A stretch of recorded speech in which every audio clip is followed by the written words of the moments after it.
IPL 2025లో first super over. అసలు match super over దాకా వెళ్ళి ఉండకూడదు, ముందే అయిపోయి ఉండాలి. డీసీ తప్పులు చేశారు, ఆర్ఆర్ తప్పులు చేశారు. సూపర్ ఓవర్కి వెళ్ళిన తర్వాత కూడా మళ్ళీ ఆర్ఆర్ తప్పులు చేశారు. డీసీ అక్కడ మాత్రమే తప్పులు చేయకుండా మ్యాచ్ గెలిచేశారు. ఇది జరిగిందా? మరి దీని గురించి కాస్త మాట్లాడుకోవాలా. అలాగే MI versus Sun Rise Hyderabad at Mumbai and Wankhede stadium, దాని గురించి కొంచెం మాట్లాడుకోవాలి. ప్రివ్యూ మరి ఎందుకు ఆలస్యం, let's get started. Welcome to Stump Tales. నా పేరు కౌశిక్ అండ్ ఫస్ట్ టైం ఈ సీజన్ లో సూపర్ ఓవర్ కూడా చూసేసాం. ఇంట్రెస్టింగ్ మ్యాచ్లు అవుతున్నాయి. దీని ముందరేమో 111 డిఫెండ్ చేసుకున్న పంజాబ్ కింగ్స్, ఈ మ్యాచ్ ఏమో సూపర్ ఓవర్ దాకా వెళ్ళిపోయింది. థ్రిల్, ఎంటర్టైన్మెంట్, పీక్స్, యాక్షన్, హంగామా మొత్తం అంతా సెట్ చేసి ఉంటారు మీరు అందరూ.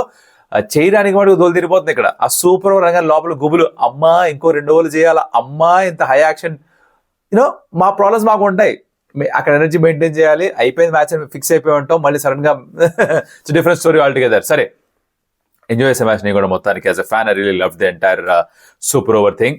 బట్ జరిగింది ఏంటంటే, టాస్ అప్పుడు Rajasthan Royals captain Sanju Samson toss గెలిచి ఒక సెకండ్ ఏం చేద్దాం అనుకుంటున్నాను, అబ్బా okay we will bowl first, we will chase అన్నాడు. ఎందుకు బుజ్జా అలా చేస్తున్నావు నువ్వు? ఇక్కడ 6 టైమ్స్ ఫస్ట్ బ్యాటింగ్ చేసిన వాళ్ళు గెలిచారు, నువ్వెందుకు చేసేద్దాం అనుకుంటున్నావు అంటే, లేదు మాకు నమ్మకం ఉంది, మేము బాగా చేస్తాం అని నమ్మకం ఉందని చెప్పాడు. డీసీ ఫస్ట్ బ్యాటింగ్ చేశారు. వాళ్ళంత గొప్పగా బ్యాటింగ్ చేయలేదు. అంటే లాస్ట్లో ఈవెన్చువల్గా రన్స్ వచ్చేసాయి, కానీ చూస్తే గనక వాళ్ళకి ఇనిషియల్ గాను ఆ 15 ఓవర్స్ దాకాను స్కోరింగ్ అనేది గొప్పగా ఏమీ లేదు. బికాజ్ లాస్ట్ 5 ఓవర్స్లో 77 స్కోర్ చేశారు. అది వచ్చింది కాబట్టి 188 స్కోర్ చేశారు.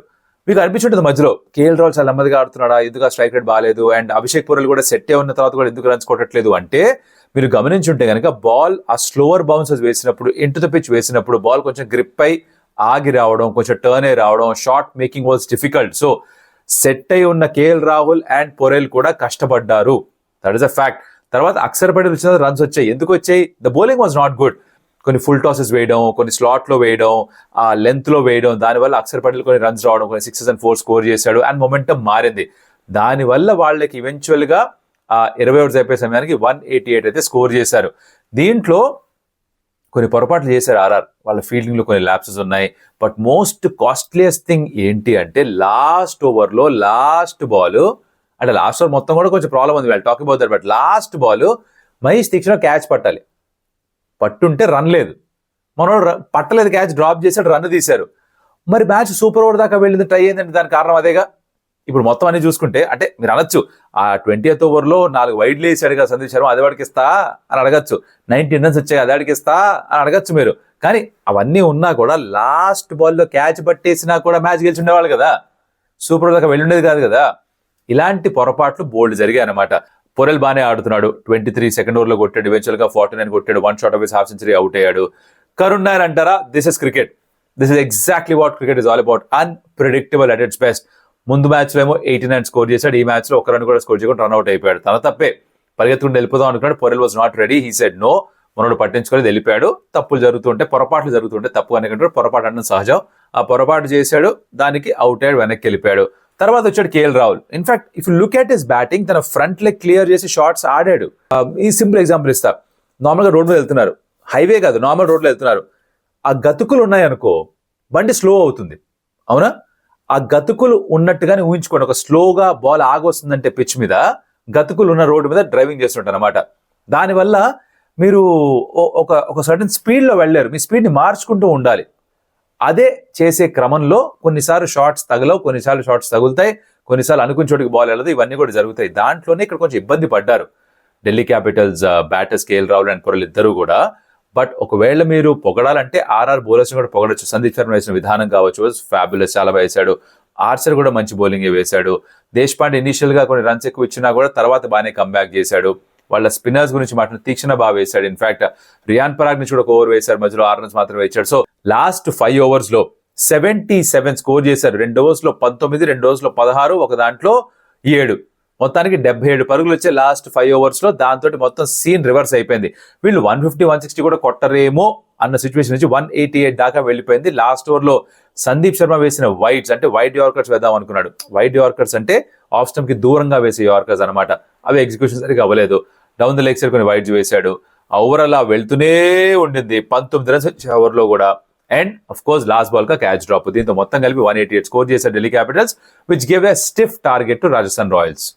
ఇక్కడ special mention to Akshar Patel, cameo 14 balls లో 34. And of course Tristan Stubbs కూడా మంచి క్యామియో, 18 బాల్స్ 34. సో వీళ్ళిద్దరి కాంట్రిబ్యూషన్స్ వల్లే 188 దాకా స్కోర్ చేశారు ఢిల్లీ క్యాపిటల్స్. ఇది అయిపోయింది, చేజ్ మొదలైంది. ఆర్ఆర్ బ్యాటర్స్ వచ్చారు, స్టార్ట్ బాగానే ఇచ్చారు ఇద్దరు, శాంసన్ అండ్ జైస్వాల్ ఇద్దరు కూడా బాగానే ఆడుతున్న టైంలో సంజు శాంసన్ ఒక షాట్ ఆడే ప్రయత్నంలో సైడ్ ఏదో కొంచెం స్ట్రెయిన్ ఇది అవుతూ ఉంటుంది. బాగా బలం పెట్టి కొడతారు కాబట్టి ఎక్కడో చోట కొంచెం నరాలు పట్టుకోవడం కావచ్చు, ఆ మసిల్స్ పట్టుకోవడం కావచ్చు జరుగుతూ ఉంటాయి. అదే జరిగింది. తర్వాత ఒక బాల్ ఆడే ప్రయత్నం చేశాడు, కుదరలేదు, బయటికి వెళ్ళిపోయాడు. అదొక టర్నింగ్ పాయింట్ గా మాట్లాడుకోవచ్చు ఈ మ్యాచ్ లో. జైస్వాల్ మరొక హాఫ్ సెంచరీ స్కోర్ చేశాడు, but again he got out, wrong time లో అవుట్ అయ్యాడు. తర్వాత రియాన్ పరాగ్ వచ్చాడు, ఇవాళ పెద్దగా కాంట్రిబ్యూట్ చేయలేదు ఈ మ్యాచ్ లో. ధ్రువ్ జురేల్ వచ్చాడు, చిన్న స్టార్ట్ మట్టుకే దొరికింది వాళ్ళకి. నితీష్ రాణా యాక్చువల్లీ బాగా ఆడాడు, నితీష్ రాణాకు ఒక క్యాచ్ కూడా డ్రాప్ అవడంతో అవకాశం వచ్చింది. ఇన్ఫాక్ట్ అది that was second turning point the game. Nitish Rana catch పట్టేస్తుంటే బాస్ అక్కడే డీసీ మ్యాచ్ సీల్ చేసి ఉండేవారేమో. Tristan Stubbs long on, jump సరిగ్గా టైం చేయాలి, ఇంకొంచెం ఎక్కువ జంప్ చేస్తుంటే చేతిలోకి ఈజీగా వచ్చేది. ఇంతే జంప్ చేశాడు, ఇంత చేయాల్సి ఇంత చేశాడు. దాంతో ఫింగర్ టిప్స్ కి తగిలి బాల్ 6కి వెళ్ళిపోయింది. దాని తర్వాత మనిషి 2 6 2 4 కొట్టాడు. మొత్తం మొమెంటం షిఫ్ట్ అయిపోయింది and they came back on the game. Last లో హెడ్ మ్యాన్ రావడం, తను కొన్ని బౌండరీస్ స్కోర్ చేయడం, 15 తనంతా స్కోర్ చేశాడు. కాకపోతే జరిగింది ఏంటంటే ఆ 20th ఓవర్ లో 2 విచిత్రాలు జరిగాయి. ఒకటి విచిత్రం కాదండి, ఇది నార్మలే. మిచెల్ స్టార్క్ 9 డిఫెండ్ చేస్తూ యార్కర్ 6 యార్కర్ లేస్పార్ దొబ్బాడు. సూపర్ బౌలింగ్ తన నుంచి, will talk about that. But more importantly ఇంకా పెద్ద పొరపాటు విచిత్రం ఏంటంటే ఆ ఓవర్ లో 5వ బాల్లో హిట్ మ్యాన్ షాట్ ఆడాడు, ధ్రువ్ జురేల్ నాన్ స్ట్రైకర్, ఒక సింగిల్ పరిగెత్తిన తర్వాత సెకండ్కి వచ్చేయాలిగా. 2 balls 3 to win, you run for the second score అయిపోయింది అక్కడ, మ్యాచ్ అయిపోయింది అక్కడ. అంటే మీరు రన్అట్ అయినా కూడా పర్లేదు, హిట్ మ్యాన్ ఇంకా స్ట్రైక్ లో ఉంటాడు, కొత్త బ్యాటర్ వస్తాడు, టెన్షనే లేదు. ధ్రువ్ జురేల్ ఏమో నేను రాను అని ఆగిపోయాడు. పరిగెత్తుంటే ఫస్ట్ రన్ ఫాస్ట్ గా తీసుంటే సెకండ్ కంప్లీట్ చేసే ఛాన్స్ ఉండేది. త్రో తన ఎండ్కి రాలేదు, బ్యాటింగ్ ఎండ్కి వెళ్ళింది, అక్కడ కూడా బతుకుండేవాడు, సర్వైవ్ అయ్యేవాడు. ఆర్ తన ఎండ్కి వచ్చినా కూడా ఒకవేళ లోపలికి వచ్చేస్తుంటే గేమ్ ఇస్ డన్. రాకపోయినా కూడా ఒక ఛాన్స్ ఉంది కదా, ఆ ఛాన్స్ తీసుకోలే. లాస్ట్ బాల్ నేను ఫినిష్ చేస్తాను చేయలేదు, సింగిల్ మాత్రమే తీశారు, రన్అట్, మ్యాచ్ టై అయింది. Now let's talk about Mitchell Starc. 6 ball yorkers వేయడం under pressure is not easy. And Starc కి ఇచ్చే కోట్లు ఇందుకే, ఇలాంటి సిచ్యువేషన్స్ లో గెలిపిస్తాడని చెప్పే, ఇలాంటి సిచ్యువేషన్స్ లో కావాల్సిన పర్ఫార్మెన్స్ ఇస్తాడని చెప్పి తనకు ఆ కోట్లు ఇస్తారు. And he perform like a true champ. Missiles, laser guided missiles వదిలాడు at the black hole. Saliva ఒకటి వాడడం ఎప్పుడైతే వచ్చిందో బాల్ రివర్స్ కూడా అవుతుంది. సో తన యార్కర్స్ స్ట్రైట్కి వెళ్ళడమే కాదు, లాస్ట్ సెకండ్ లో డిప్ అవ్వడం, ఆ బ్యాటర్ కి కాళ్ళలోకి వెళ్ళడం, ఆడడం ఇంకొంచెం కష్టం కావడం, దాంతో మ్యాచ్ సూపర్ ఓవర్కి వెళ్ళడం. So Mitchell Starc very well bowled, beautiful bowling, not just in the 20th over. తర్వాత వేసిన ఆ సూపర్ ఓవర్ లో కూడా బాగానే బౌలింగ్ వేసాడు, ఒక బౌండరీ ఇచ్చినప్పటికీ కూడా. సూపర్ ఓవర్ స్టార్ట్ అయింది. సూపర్ ఓవర్ లో హిట్ మ్యాన్ ని పంపించారు, అండ్ దాంతో పాటు పరాగ్ వచ్చాడు, తర్వాత జైస్వాల్. వీళ్ళు ముగ్గురు designated players as batters for RR, and Mitchell Starc కి బాల్ ఇచ్చేశారు. ఇక్కడ అర్థం కాలేదు నాకు, అదేంటంటే బాగానే ఆడుతున్నారు, సరే 8 రన్లు వచ్చే బాగానే ఉంది. తర్వాత ఒక నో బాల్, ఆ నో బాల్ 4 కూడా కొట్టాడు రియాన్ పరాగ్, 8 runs వచ్చేసాయి. నెక్స్ట్ బాల్ ఫ్రీ హిట్ లో ఏంటి, మీరు ఎక్సెప్ట్ ఫర్ రన్అట్ ఇంకే మాదిరిగాను అవుట్ అవ్వలేరు. రన్అట్ అయ్యారు boss. Down the leg side ball వెళ్ళింది, పరిగెత్తారు మన వాళ్ళు. అంటే ముందర హెడ్ పర్ వెళ్ళిపోయాడు, చూసిన తర్వాత ఇంకేం చేయాలో తెలియక పరిగెత్తాడు రియాన్ పరాగు, తను రన్అట్ అయ్యాడు. ఓకే, ఇక్కడ వరకు సరే అర్థం చేసుకుందాం, సరే స్ట్రైక్ మీదకి వద్దాం అనుకున్నాడు, ఏదో తాపత్రయపడ్డాడు కుర్రాడు, అవుట్ అయ్యాడు, సరే అర్థం చేసుకున్నాం. 2 4లు వచ్చాయి అప్పటికి 8 రన్లు వచ్చాయి. తర్వాత జైస్వాల్ వచ్చి నాన్ స్ట్రైకర్లో ఉన్నాడు. Hit man next ball deep లో కొట్టి మళ్ళీ పరిగెత్తాడు ఫస్ట్ రన్, సెకండ్ రన్ కూడా వచ్చేసాడు. జైస్వాల్ రెడీగా లేడు, జైస్వాల్ కంప్లీట్ చేయలేదు రన్ను, సెకండ్ వికెట్ కూడా పాయే. సూపర్ ఓవర్లో 8 వికెట్లు ఉంటాయి, 2 కూడా రన్అట్ రూపంలో పోతే స్వయంకృతాపరాధానికి బ్రాండ్ అంబాసిడర్ వీలు కాకపోతే ఇంకెవరు. ఫస్ట్ ఆఫ్ ఆల్ అక్కడ బౌలింగ్ చేస్తున్నప్పుడు లాస్ట్ బాల్ కి క్యాచ్ డ్రాప్ చేయడం, తర్వాత 20th ఓవర్లో 5th బాల్ 2 పరిగెత్తకపోవడం, సూపర్ ఓవర్లో 2 రన్అట్స్ అవ్వడం, ఫ్రీ హిట్ కూడా రన్అట్ అవ్వడం, ఇన్ని తప్పులు చేస్తే ఎలా గెలుస్తారు మ్యాచ్? గెలవలేదు. అగైన్ స్టార్క్ బాగా వేశాడు, తర్వాత వచ్చిన KL Rahul and Tristan Stubbs match finish చేశారు. Sandeep Sharma actually bowled really well, నాకు nothing again Sandeep Sharma. 11 runs 12 runs మాత్రమే డిఫెండ్ చేస్తున్నప్పుడు బౌలింగ్ బాగానే వేశాడు. ఇది జరుగుతుంటాయి. రాహుల్ కాస్ జరిగి ఓవర్ బ్యాక్వర్డ్ పాయింట్ ఒక 4 కొట్టాడు, స్టబ్స్ వచ్చి ఒక 6 కొట్టాడు, కేఎల్ రాహుల్ దుఃఖనమ్మన్, అలాగే డీసీ సూపర్ ఓవర్ గెలిచేశారు. జరిగింది ఏంటంటే దీంతో పాయింట్స్ టేబుల్ చూస్తే కనుక మీరు అవుట్ ఆఫ్ 6 games 5 games గెలిచారు ఢిల్లీ క్యాపిటల్స్. 6th కూడా ఆల్మోస్ట్ గెలిచి ఉండాలి అగేన్స్ ముంబై ఇండియన్స్. బట్ వాళ్ళ బ్రెయిన్ ఫేడ్ మూమెంట్ 3 రన్అట్లు వరుసగా అయ్యాయి, దాని కారణంగా వాళ్ళు ఓడిపోయారు అగేన్స్ట్ ఎంఐ మొన్న జరిగిన మ్యాచ్ లో in Delhi the first game. But 5 గెలిచారు, సో 10 points కి చేరుకున్నారు, టాప్ ఆఫ్ ద టేబుల్ వాళ్ళు ఉన్నారు. ఇలాంటి క్లోజ్ గేమ్స్ గెలుస్తున్నారు, దాంతో కాన్ఫిడెన్స్ భయంకరంగా పెరిగిపోతుంది వాళ్ళకి. They are on a high. RR విషయానికి వస్తే మొదటి 2 ఓడిపోయి తర్వాత 2 గెలిచి మళ్ళీ 2 ఓడిపోయి ఈ మ్యాచ్ లోకి వచ్చి ఇది కూడా ఓడిపోయారు, సూపర్ ఓవర్లో ఓడిపోయారు. వాళ్ళ కాన్ఫిడెన్స్ ఖచ్చితంగా తగ్గుతుంది. దానికి తోడుగా సంజు శాంసన్ ఇంజురీ, తను రికవర్ అవుతున్న నెక్స్ట్ గేమ్ లోపల లేదో మనకి తెలియదు. ఆల్రెడీ ఫస్ట్ 3 games తన క్యాప్టెన్ గా లేనప్పుడు రియాన్ పరాగ్ క్యాప్టెన్సీ చేయడం, దాంట్లో 2 ఓడిపోవడం తెలిసిన విషయమే. ఇలా ఈ మ్యాచ్ అయిపోయింది. నాకైతే మామూలుగా నచ్చలేదమ్మా మ్యాచ్, అసలు సూపర్ గా అనుకున్నాను. మీరేమనుకున్నారు? వాళ్ళు చేసిన పొరపాటుల్లో ఏ పొరపాటు అన్నిటికంటే పెద్ద పొరపాటు అని మీరే అనుకుంటున్నారో కమెంట్ లో చెప్పండి.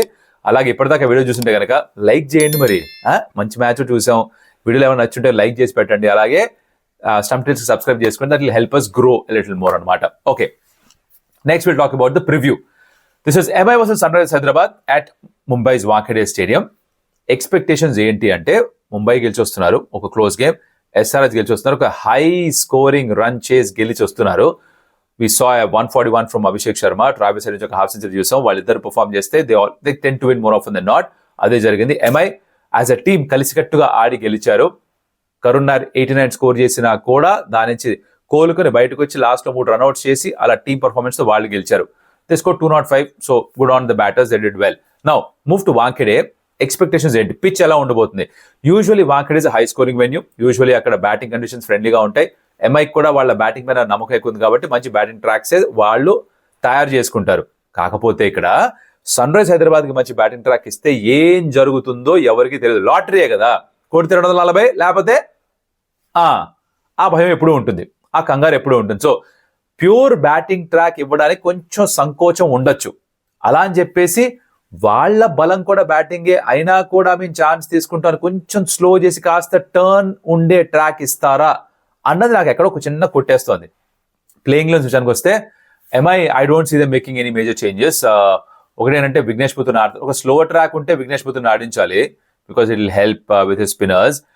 లేదు కొంచెం మంచి పేస్ బౌలింగ్ కి హెల్ప్ ఉన్న ట్రాక్, అదే బ్యాటింగ్ కి బాగుంటుంది, బాల్ చక్కగా బౌన్స్ అవుతుంది, క్యారీ అవుతుంది అనుకుంటే కనుక అశ్వని కుమార్ తిరిగి వెనక్కి రావచ్చు, impact of his body I think. But otherwise మిగతా యాజ్ ఇస్ సాటర్డే వాళ్ళు 2 శర్మలు ఉన్నారే, రోహిత్ శర్మ ఇటు, అభిషేక్ శర్మ ఇటు. ఈ శర్మలు ఇద్దరు కూడా ఫైర్ అయితే వాళ్ళ టీమ్స్ హ్యాపీగా ఫీల్ అవుతారు. రోహిత్ శర్మ పెద్దగా ఫైర్ అవ్వట్లేదు for MI, that's a cause of concern for them, no doubts in that, there is no 2 ways about that. Incoming deliveries ఇబ్బంది పడుతున్నాడు, సిరాజ్ చేసినప్పుడు అవుట్ అయ్యాడు, షమి కూడా లాంటి బాల్స్ వేయగలడు. So Rohit Sharma again Shami, interesting battle, you should be watching out for that. Ryan Rickelton form లో బానే ఉంది, సూర్య నంబర్ 3 లో వస్తాడు, again good. Tilak Varma form లోకి వచ్చేసాడు, which is great. Hardik Pandya runs కొడుతున్నాడు, that is very good for them. Naman Dhir కూడా రన్స్ కొడుతున్నాడు, fantastic for them. So basically వాళ్ళ batting look sorted, this no problem with that. Bowlers లో బుమ్రా వచ్చిన తర్వాత కొండంత బలం పెరిగింది వాళ్ళకి, ఇన్ఫాక్ట్ 2-3 పెరిగి ఉంటుంది బలం వాళ్ళకి. బోల్ట్ ఎలాగో ఉన్నాడు, చహర్ ఉన్నాడు, వాళ్ళు బాగానే బౌలింగ్ చేస్తున్నారు. శాంట్నర్ చాలా బాగా బౌలింగ్ చేస్తున్నాడు. కరణ్ శర్మ మొన్న వచ్చి ఇంపాక్ట్ సబ్ గా వికెట్స్ తీసుకున్నాడు, విఘ్నేష్ పుత్ర ఆడిస్తే తను వికెట్స్ తీసుకుంటాడు. So again the bowling also looks good. Ashwani Kumar ఒక మ్యాచ్ ఆడితే 4 వికెట్లు తీసుకున్నాడు, ఇట్స్ గుడ్ సైడ్. బట్ కాకపోతే వీళ్ళు క్లోజ్ గేమ్స్ అంటే ఓడిపోయారు, గెలిచుంటే పాయింట్స్ టేబుల్ పైన ఉండేవాళ్ళు. ఏంటంటే ఇప్పుడు 2 టీమ్స్ కి పాయింట్స్ టేబుల్ మధ్యలో ఒక ట్రాఫిక్ జామ్ ఉంది. ఆ 4 పాయింట్ మీద ఇరుక్కుపోయారు కొన్ని టీమ్స్, 4 మీద కొంతమంది, 6 మీద కొంతమంది. దాని నుంచి బయటపడాలి, break free from the cutter and move forward. ఆ chance one of the teams కు ఉంది. ఇక్కడ విచిత్రం ఏంటంటే ఈ match MI SRH, next match మళ్ళీ సన్ రైజ్ హైదరాబాద్ కి MI తోటే at Hyderabad 23rd. Yeah now talking about SRH, వాళ్ళు కూడా పెద్దగా మార్పులు ఏమి చేసుకోకపోవచ్చు. I think it will be the similar kind of a playing 11 for them also.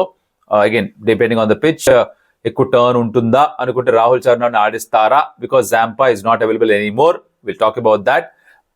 But of course batting మీద there is a dependence on Travis Head and Abhishek Sharma. ఇద్దరు కూడా మంచి స్టార్ట్స్ ఇవ్వడం మీద చాలా కొంచెం డిపెండెన్స్ ఉంది. వాళ్ళు 60 కంటే ఎక్కువ రన్ స్కోర్ చేస్తే more often than not SRH గెలుస్తారు.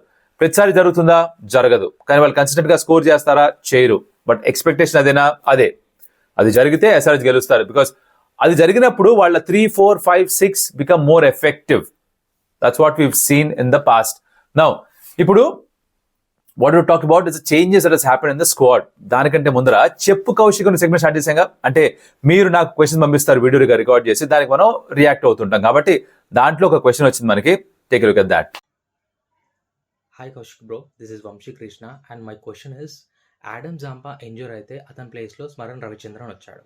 So is it right choice? అతని గురించి చెప్పండి. అండ్ ఒక బ్యాట్స్మెన్ని తీసుకోవడం కరెక్టా? ఆల్రెడీ బ్యాటింగ్ లైనప్ చాలా ఫుల్ స్ట్రెంగ్త్ ఉంది, బౌలింగ్ వీక్గా కనిపిస్తుంది. ఒక మంచి బౌలర్ని తీసుకుంటే బాగుండేది అని నా opinion. So what is your opinion on that? Thank you Vamsi for the question. తను అడిగిన question is very valid one. Zampa injure అయిపోయాడు, వెళ్ళిపోయాడు, సరే తనకి రీప్లేస్మెంట్ గా స్మరణ్ ని తీసుకున్నారు, ఒక బ్యాటర్ ని తీసుకున్నారు. ఎంతవరకు కరెక్ట్ ఇది? ఒక స్పిన్నర్ తెచ్చుకుంటే బాగుండేది కదా. వ్యాలిడ్ పాయింట్, బికాస్ ఆల్రెడీ చాలా మంది బ్యాటర్స్ ఉన్నారు, వాళ్ళకి అవకాశం రావట్లేదు. సమ్మెట్గా Sachin Baby is there squad, తనకి ఛాన్సెస్ దొరకట్లేదు. కమిండ్ మెండిస్ లోపలికి వచ్చి బయటకు వెళ్ళిపోతున్నాడు, ఛాన్సెస్ ఈజీగా దొరకట్లేదు. అలాంటి టైంలో ఇంకొక బ్యాటర్ ఎక్కడ ఆడతాడు? మేబీ ఆడేమో, ఒక బ్యాకప్ తెచ్చుకున్నారేమో. నాకు కూడా పెద్దగా లాజిక్ అర్థం కాలేదు Vamshi, I'll be very honest with you. నేను కూడా ఒక స్పిన్నర్ తెస్తేనే బాగుంటుంది అనుకున్నాను, బికాస్ చహర్ అంత బాగా బౌలింగ్ చేయట్లేదు నెట్స్ లో అని వార్తలు విన్నాం. తన మీద కాన్ఫిడెన్స్ కొంచెం తక్కువ ఉన్నట్టుగా ఉంది. జీషాన్ అంత అనుభవం లేదు, ఒక మ్యాచ్ లో వికెట్స్ తీసుకున్నాడు కానీ తను కన్సిస్టెంట్ గా వికెట్స్ ఇవ్వట్లేదు. సో స్పిన్ కావాలి కానీ అవన్నీ తెచ్చుకోలేదు. ఆప్షన్స్ ఏమున్నాయి బయట మార్కెట్ అంటే? ఎవరు ప్లేయర్స్ ఉన్నారు అంటే కనుక ఒక ఆదిల్ రషీద్ ఉన్నాడు, తను తెచ్చుకుని ఉండొచ్చు. ఆర్ ఇష్ సోది of the New Zealand leg spinner తను ఉన్నాడు, తను తెచ్చుకోవచ్చు. అది కాదంటే ఇంకా పెద్ద పేరున్న బౌలర్స్ ఎవరు లేరు. సో మేబీ ఎందుకు అనుకున్నారో ఏమిటో మరి స్మరణ్ వైపు వెళ్ళారు. ఒక బ్యాకప్ ఆప్షనా లేకపోతే ఆడిస్తారా అంటే? అభినవ్ మనోహర్ క్లిక్ అవ్వట్లేదు అని ఒక టాక్ ఏదైతే ఉందో దానికోసం ఏమన్నా బ్యాకప్ తెచ్చుకున్నారా? Might not be like for like replacement if they choose to play, because Smaran సాధారణంగా టాప్ ఆఫ్ ది ఆర్డర్ ఆడతాడు, Abhinav Manohar finisher role play చేస్తాడు. And let's be fair to Abhinav Manohar, తనకి వచ్చిన అవకాశాలు చాలా తక్కువ. 1-2 బాల్స్ ఉన్నప్పుడే వచ్చి ఆడుతూ ఫస్ట్ బాల్ నుంచి షార్ట్స్ ఆడాలంటే కొన్ని సందర్భాల్లో మీరు ఫెయిల్ అవుతారు. You won't score runs, that's bound to happen. But Smaran ఎక్కడ ఆడిస్తారో అర్థం కావట్లేదు వంశీ, నాకు కూడా అర్థం కావట్లేదు. I would also probably would have liked it if they went for a spinner. అది జరగలేదు. నౌ ఇది మాత్రమే కాదు, ఇంకొక ప్రశ్న కూడా ఉంది, చెప్పు కౌశిక్ లో. Take a look at this. SRH playing 11 change చేయాలా? పిచ్ రిపోర్ట్ ఏంటి? నెక్స్ట్ క్వశ్చన్, ఇంతవరకు అయిన మ్యాచెస్లో ప్లే ఆఫ్ ఛాన్సెస్ ఏ టీంకి ఎంత ఉన్నాయో వీడియో చేయండి. ఆల్రైట్ పవన్, 3 క్వశ్చన్ అడిగేసి ఒకే దాంట్లో. ఎస్ఆర్హెచ్ ప్లేయింగ్ 11 చేంజ్ చేయాలా అంటే నేను పెద్దగా చేంజ్ చేస్తాను అనుకోవట్లేదు. I think they stick with the same playing 11. నాకు అన్నట్టుగా పిచ్ ని చూసిన తర్వాత గనక స్పిన్నర్ కావాలి అంటే రాహుల్ చహర్ని ఏమన్నా ఆడిస్తారేమో అన్న ఒక థాట్ ప్రాసెస్ మాత్రమే. పిచ్ ఇప్పుడు తెలీదు, గ్రౌండ్కి వెళ్ళి చూస్తే కానీ తెలీదు. సో ముందు రోజు మనవే అని ఊహాగానాలే. యూజువల్ గా మనం చూసిన హిస్టారికల్ గా జరిగిందంటే ఇక్కడ హై స్కోరింగ్ వెన్యూ గానే తెలుసు మనకి. సో లేదు, వాళ్ళు కొంచెం తెలివిగా ఆలోచిస్తే ఎస్ఆర్హెచ్ కి కొంచెం స్లైట్లీ స్లోవర్ వికెట్, కొంచెం టర్న్ అయ్యే వికెట్ ఇద్దాము, దాంతో వాళ్ళని ఇబ్బంది పెట్టొచ్చు అనుకుంటే గనక స్లైట్లీ స్లోవర్ ట్రాక్ తయారు చేస్తే it will be very interesting to see ఎలా కౌంటర్ చేస్తారు SRH. And as far as playoffs కి ఎవరు వెళ్తారంటే it's too early to predict ఎవరు ప్లే ఆఫ్స్ కి వెళ్తారో. బట్ డీసీ ఆన్ 10 points వాళ్ళు అనిపిస్తుంది ప్లే ఆఫ్స్ లో క్వాలిఫై అయిపోతే. ఇంకో 2 గెలిస్తే, ఇంకో 3 గెలిస్తే వాళ్ళు క్వాలిఫై అయిపోతారు. 16 points యూజువల్లీ యూఆర్ త్రూ. అలాగే జీటీ కూడా అనిపిస్తుంది that they qualify. Punjab Kings 111 defend చేసుకున్న తర్వాత వాళ్ళు కూడా క్వాలిఫై అవుతారు అనిపిస్తోంది. ఆర్సీబీ కూడా looks very strong side, so వాళ్ళు క్వాలిఫై అవ్వచ్చు. కింద ఉన్న టీమ్స్ ఎంఐఏ, ఎస్ఆర్హెచ్, సిఎస్కే వాళ్ళు గెలవడం స్టార్ట్ చేసి తప్ప కుదరదు. ఆర్ఆర్ కూడా ఇప్పుడు కొన్ని 4 ఓడిపోయారు, సో వాళ్ళకు కూడా కొంచెం కష్టమే as at this point of time. So ఇంకా చెప్పలేం, ఓ వారం 2 వారాలు అయితే కొంచెం క్లారిటీ ఏమన్నా వచ్చే ఛాన్స్ ఉంది. అదనమాట పవన్, ఓకేనా? అదనమాట సంగతి. సో మీరు కూడా ఇలా చెప్పు కౌశిక్ లో పార్టిసిపేట్ చేద్దాం అనుకుంటే మాకేం చేయాలంటే మీరు మీ మొబైల్ ఫోన్ లో చక్కగా క్వశ్చన్ రికార్డ్ చేసి పంపించండి. kaushiknc@gmail.com దానికి పంపించవచ్చు. కింద డిస్క్రిప్షన్ లో కూడా ఈమెయిల్ ఐడి ఉంటుంది, you can do that. Okay, this is how the match is stacked up. మీరేమనుకుంటారు ఈ మ్యాచ్ గురించి? మీరు ఎవరికి అడ్వాంటేజ్ అనుకుంటారు? Let me know in the comments. And of course ఏ బ్యాటిల్ కోసం ఎదురు చూస్తున్నారు? You can let me know in the comments.